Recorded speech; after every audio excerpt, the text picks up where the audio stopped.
I do not want to be one of Jurassic Park's essential employees, mostly because of John Hammond's mismanagement. Even if Nedry defected and gobbled the goose, Hammond should have known Nedry was going to gobble the goose. I'm torn between sympathy and blame. I really want the park to open and exist. I'm rooting for the dinosaur park. However, 3 out of 4 of his essential employees became dinosaur kibble. And that's a 25%. This doesn't count Toilet Man. That was the shareholders' employee. John would have scored a 0, but Henry Wu made it off the island, the chief geneticist doctor. Oh, perfect timing. I'd hoped they'd hatch before I had to go to the boat. Get out of there, Dr. Wu. Jurassic Park is being mismanaged. I insist on being here when they're born.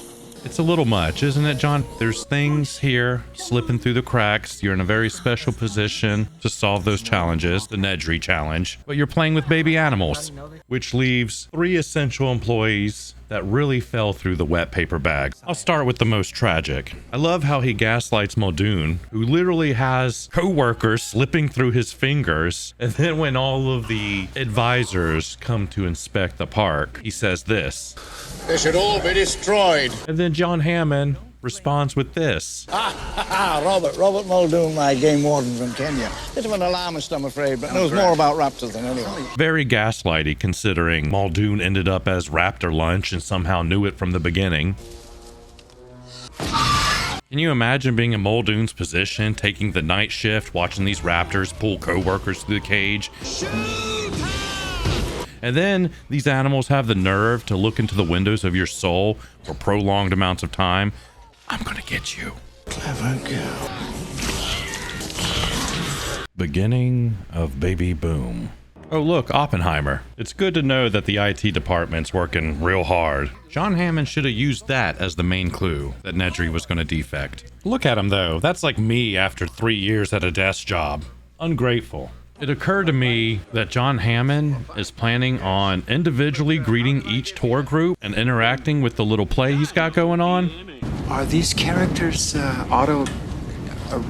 No. We have no animatronics here. Maybe less performance from John and more safety protocols and backup systems. But that's my armchair opinion. The entire aesthetic of Jurassic Park puts me in a trance. It's reminiscent of the old Max in the corner of the classrooms. It's very Super Nintendo. It's one of those rare movies where if I was offered to change the aesthetic of my entire home to the facilities in these movies, free of cost and time, I would do it in a heartbeat. Bring on the thatched roof and early 90s electronics. I'm positive those Ford Explorers have some pretty killer resale value with that paint job. I forgot Samuel L. Jackson is in this movie. He sells the old gruff, not as skilled IT worker pretty well. Hate this hacker crap. Blends right in, an absolute canon character of the series in my head. Hold on to your butts. Hold on to your butts. Ray Arnold kind of disappears from the movie, and I had to watch really closely to realize they sent him to the maintenance shed first. We have power back on the entire park. Well, now, just to be safe, I want everybody in the emergency bunker until Mr. Arnold returns and the whole system's up and running again. There goes my hero. Dr. Ellie realized he wasn't going to come back, so she went with Muldoon. They got chased by velociraptors, and she went ahead to the maintenance shed, and she found Ray's arm. And when I was little, it crossed my mind, could this be a real arm? Yes, someone's walking around with one less arm, but Jurassic Park is forever. It's a weird thought for a 5-year-old. Ray Arnold stands out separately from any of Samuel L. Jackson's characters, which is why I said it slipped my mind it was even Samuel Jackson. The licensing contingency is intended to prevent the spread of the animals in case they ever get off the island.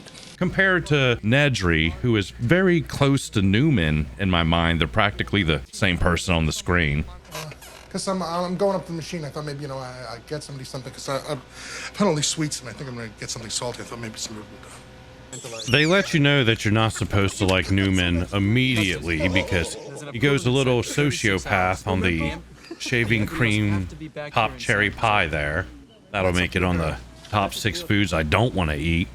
The shifty glances, the cocky attitude. Dodson! We've got Dodson here! And then they didn't even use a different take with this. How humiliating. That's what we call foreshadowing. They should have made the can of shaving cream into a toy. Some kind of disgruntled Jurassic Park employee kit, maybe a Nedry Halloween costume. The goggles should have been a toy too. Oh, night vision. They did seize every other opportunity. There's off in the bush devil tracker to save it. Use the snare! He's safe! Look out, Triceratops! I've got one in the garage now. I'm critical of John as an employer, but my goals do align with his. I do get frustrated at the Gaslight Jurassic Park dinner. The reasons not to open the parks are hilarious. Around the dinner table, it's so pseudo-intellectual. We're talking about animals that don't know that the year is 1993. They'll kill if they have to. Oh no. Like the animals today, you know, the beasties that walk the earth in our current times that are unfamiliar with the Roman calendar. The plants, they're being fast forwarded millions of years through the timeline to exist side by side with us. Is that something you really want to do? Could we please name one good reason not to bring back extinct plants? If not to just look at them under a microscope? Are they going to spew gas at us and turn us into zombies? Does it have to be human? Does it have to be mine? I'm sorry y'all are out of a job, but this is a modern day miracle. The sap in one of these plants could make humankind a new type of Tylenol. Jeff Goldblum claims that John Hammond didn't use discipline to attain anything around him, that it was all given to him by people prior to his existence. Correct me if I'm wrong, but he's explaining the human experience, isn't he? We all drive cars that we didn't invent because that's what humans do. You used the helicopter, didn't you, Ian? He's like, I don't know, chaos theory. John Hammond gets so frustrated at the end of the dinner, they give you a little glimpse of what book John Hammond was supposed to be. You're meant to come down here and defend me against these characters, and the only one I've got on my side is the blood-sucking lawyer. He was supposed to be a little more villainous, self-serving, delusional. I can see a little bit more of book John Hammond in this scene. His wheels are turning because everyone's got a little bit of the heebie-jeebies watching the raptors eat. The movie quickly gets to the grandkids to remind you that he's just a nice grandpa, a Santa Claus. Spend a little time with our target audience.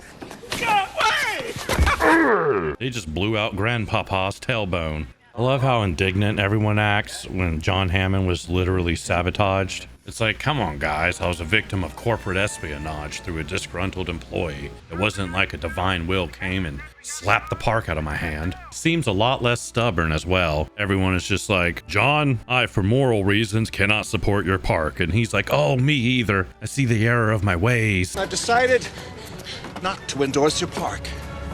So have I. Get in that raptor pen with that shotgun, John.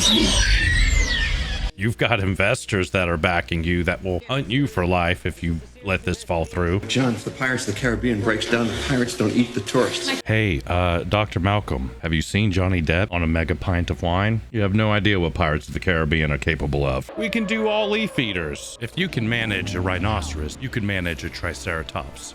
In conclusion, I would be willing to be a guest at Jurassic Park, maybe 2 years after there's no reports of casualties in the news. I, however, would not be an employee of Jurassic Park, and especially an essential employee of Jurassic Park. Until next time, TV watchers, until next time.